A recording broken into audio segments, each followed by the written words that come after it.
Assalamualaikum warahmatullahi wabarakatuh. Hari ini kita akan belajar tentang teks eksplanasi, yaitu kita sudah masuk ke bagian struktur teks eksplanasi. Apa saja sih struktur teks eksplanasi itu? Yang pertama ada identifikasi fenomena. Di dalam identifikasi fenomena ini terdapat latar belakang terjadinya suatu fenomena, baik itu fenomena alam, fenomena sosial, maupun fenomena kejadian budaya, peristiwa budaya maksud Bu Husnul.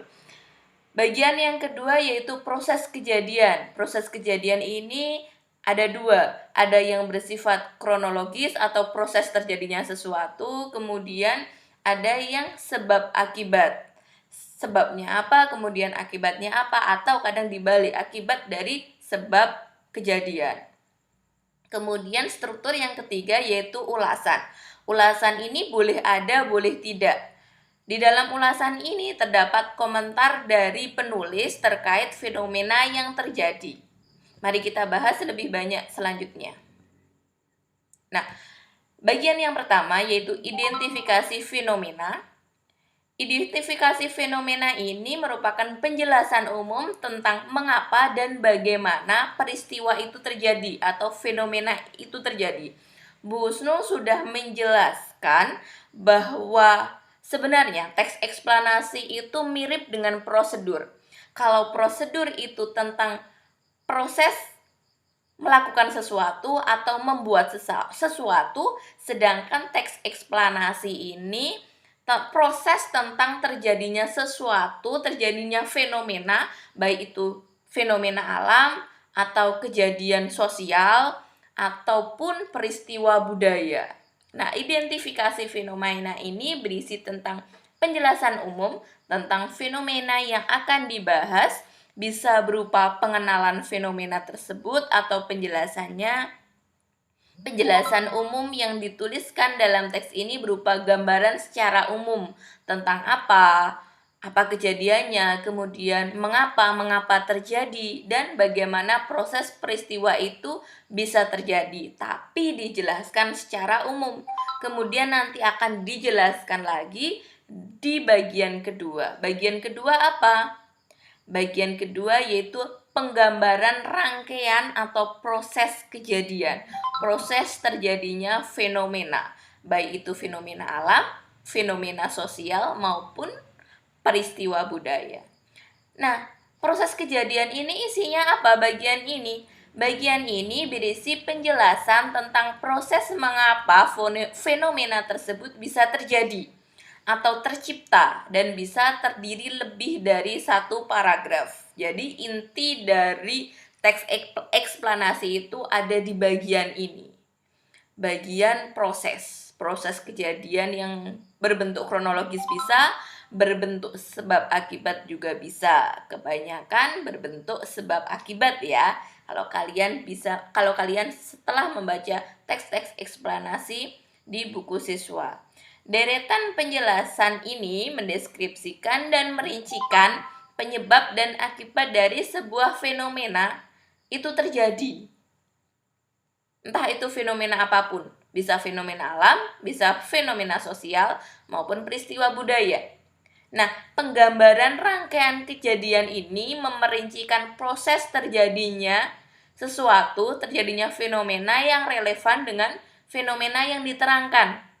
Sehingga dengan adanya teks eksplanasi ini akan menekan apa yang namanya hoax, apa yang namanya mitos yang ada di masyarakat. Bu Husnul sudah menjelaskan pada video dulu di awal menjelaskan tentang teks eksplanasi pertama kali. Nah, ini tentang apa? Tentang pertanyaan bagaimana dan mengapa tadi, yang dijelaskan secara lebih rinci lagi. Kalau di bagian pertama itu tadi hanya umumnya saja secara global, kemudian diperinci lagi di bagian ini. Rincian yang berpola atas pertanyaan bagaimana akan melahirkan uraian yang tersusun secara kronologis ataupun gradual. Kronologis itu dari waktu ke waktu ya. Dalam hal ini fase-fase kejadian disusun berdasarkan urutan waktu. Yang kedua, Rincian yang berpola atas pertanyaan mengapa akan melahirkan uraian yang tersusun secara kausalitas. Kausalitas itu apa? Sebab akibat.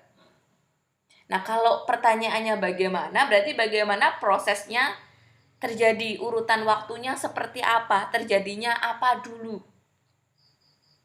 Ya. Seperti proses menularnya virus COVID-19. Itu dimulai dari apa dulu? Adanya orang yang positif COVID-19 berbicara, bersin, batuk, kemudian mengeluarkan droplet. Droplet itu terhirup oleh orang yang sedang berbicara atau mitra bicaranya. Ini merupakan proses kejadian. Ini bisa juga disebut sebab akibat. Sebabnya ada orang yang positif COVID-19 berbicara, batuk atau bersin, kemudian menimbulkan droplet karena tanpa masker, kemudian terhirup oleh mitra bicara yang tidak menggunakan masker juga. Jadi proses terjadinya sebabnya apa? Sebabnya yang berbicara tidak memakai masker, mitra bicaranya juga tidak memakai masker, maka terjadilah penularan COVID-19. Gitu ya, sudah paham sampai di sini? Kemudian bagian yang ketiga yaitu ulasan. Ulasan ini boleh ada, boleh tidak. Ulasan ini berupa tanggapan maupun simpulan. Kalian sudah berlatih pada pertemuan sebelumnya. Bu Husnul sudah memberikan tugas bagaimana kalian mengomentari teks eksplanasi yang kalian baca. Ini merupakan bagian penutup. Bisa berupa kesimpulan, bisa berupa pernyataan umum yaitu penegasan ulang, bisa juga pemberian komentar. Nah, sekian penjelasan tentang struktur teks eksplanasi.